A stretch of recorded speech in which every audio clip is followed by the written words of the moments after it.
Email was supposed to make life easier, but for most of us, it's become a whack-a-mole on steroids.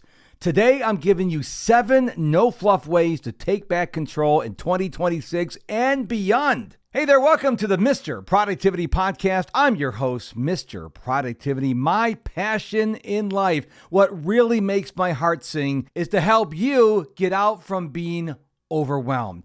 Now, before we get started, I want to invite you to head on over to my website, MrProductivity.com. Remember, you have to spell out the entire word Mr., M-I-S-T-E-R, MrProductivity.com. At the top of the page is a free 10-question productivity scorecard. It's my gift to you.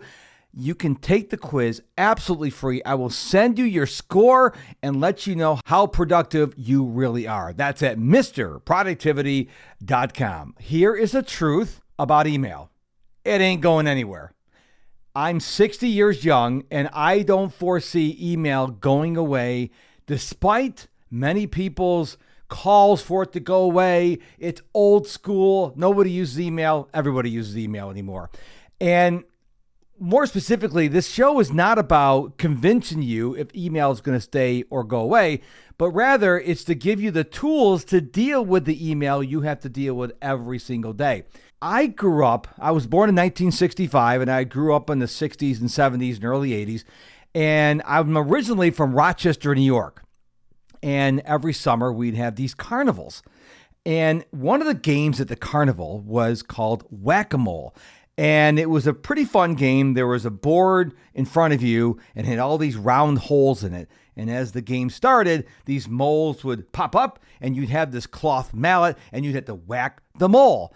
And as the game went on, the moles kept popping up and going down and you began to swing the mallet like a lunatic. Fortunately, we didn't have cell phones back then, so nobody has any of the video coverage of me being an idiot doing the whack-a-mole game. But that is how your email inbox is. You go in there just to check and reply to a few emails, and what happens? 3 more pop up like they're having babies.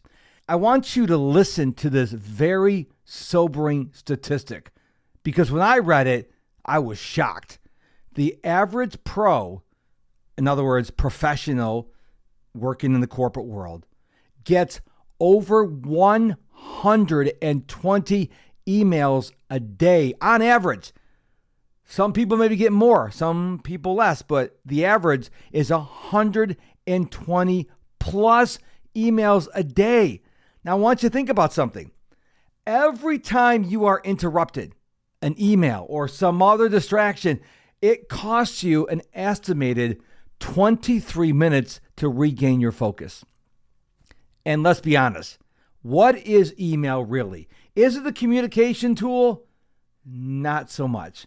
It really is a way of people putting their problems on your plate. And if you're familiar with the saying, hot potato, here you go. I'm going to go off and do something else.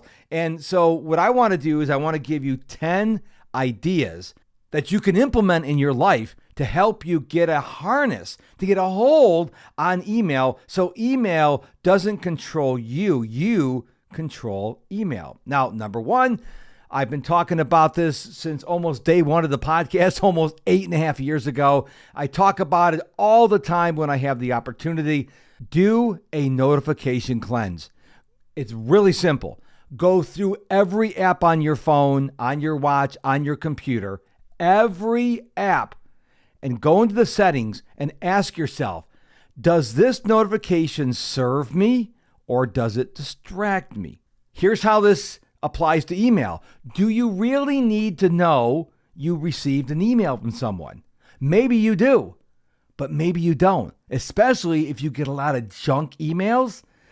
Maybe you shouldn't have your phone or your computer constantly ding you when you get a new email. And let me just take a moment here to ask Tim Cook and Apple, why can we read emails on our watch? I've never read an email on my watch. It's weird, but I digress. The email service I use is Proton Email. It's out of Switzerland. Matter of fact, I use everything Proton Drive, Proton Calendar, Proton Pass, Proton Authenticator, Proton Sheets to replace Google Sheets, Proton Docs to replace Google Docs. And you may be saying, well, what's so big about Proton? Well, first of all, it's a paid service. And number two, it's based in Switzerland. They have the strictest privacy laws in the world. And everything is encrypted, and they make it really easy to unsubscribe from emails I don't want anymore. Yes, Google and Outlook and everyone else does it as well, but I just want to share with you, if you really want to take your privacy to another level, which is not the subject of this podcast, check out proton.me, proton.me, not a sponsor of the show. When you do a notification cleanse, you are going to find yourself less overwhelmed because you're not getting all these pings. And let's be honest, if you want to check your email, all you got to do is open it. Everything's going to be there. Rule number 2, suggestion number 2, hack number 2, do scheduled check-ins. I want you to pick 2 or 3 windows throughout your day in which you will check email. But Mark, I always have to be an email. That's my job. Is it really? Is your job only to be an email? That is what you get paid for. Well, if that is true, then ignore what I'm going to say right now.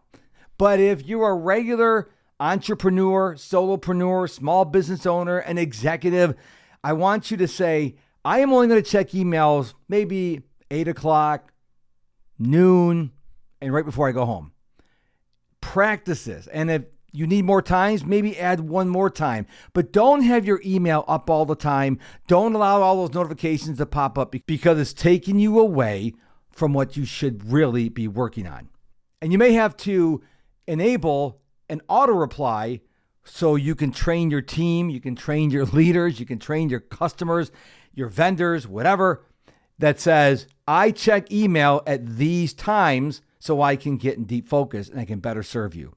Strategy number 3, unsubscribe ruthlessly. If you haven't opened an email in 30 days, unsubscribe.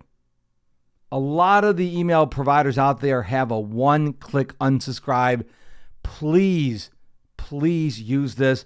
And taking this to another level, please, before you give any website your email address, ask yourself, is the coupon really worth it? Am I really going to take these emails that I'm going to get from this person and actually read them and implement them? This includes my email newsletter, The Productive Life, by the way. Don't sign up for it if you're not going to read it. This is not for me. This is for you. So unsubscribe and be very careful what emails you sign up for. Number 4. Be concise when you send. Short subject lines. Keep the body 3 to 5 sentences max. I live by a saying, get to the point, stick to the point. When you're composing an email, don't bloviate. Just say what you have to say. Keep it brief and concise. Consider using AI to draft tight replies and then personalize it. So what you can do is you can go into your favorite AI and then you can type your message and you can say, okay, AI, tighten this up so it sounds really good. Keep it really concise. Rule number 5, quick questions equal text or Slack. Train people within your company, vendors, clients, family, friends. 1-sentence answers should go to text or Slack, not email. I have my clients do this as well. I said, if you have a real quick question, text me. Don't send me an email because I don't check my email as often as I check my text messages. And text messaging is one of the very few notifications I do enable. This one strategy will save you hours. Number 6, avoid first, last board checks. What is he talking about? Avoid first, last board checks. No email first thing in the morning. When you wake up, don't check your phone. Do you know what I do when I first wake up? Within 90 seconds, I'm from a nice, comfy, warm bed into an ice cold shower. And when I finish my time in the cold shower, I then go outside and I squat for 4 minutes for my hip flexors while I'm grounding. It doesn't matter if it's hot outside, if it's raining, they have umbrellas for that. If it's cold, Doesn't matter. If it's snowing, we do get snow occasionally here in Houston, Texas, and I will still go out there and ground and squat. So I'm not checking my phone until I finish my morning routine. You don't need to check email first thing. And no email before bed. Do you really want to get irritated before bed? Do you really want to check that one email and then whack-a-mole happens and all of a sudden all these other emails pop up? Don't do that. And never, ever check email when you're bored. Go read a book. Not on your phone, not on your iPad. Go read a physical book instead. Your brain will thank you. Number 7, get yourself an accountability person. Tell one person your daily email limit. And I want you to check in weekly. Maybe you got to check in daily. Maybe if you tell them, I'm only going to check email at 8 a.m., right before lunch, and right before I go home. And when I get home, I'm going to tell you, did I do it or did I not do it?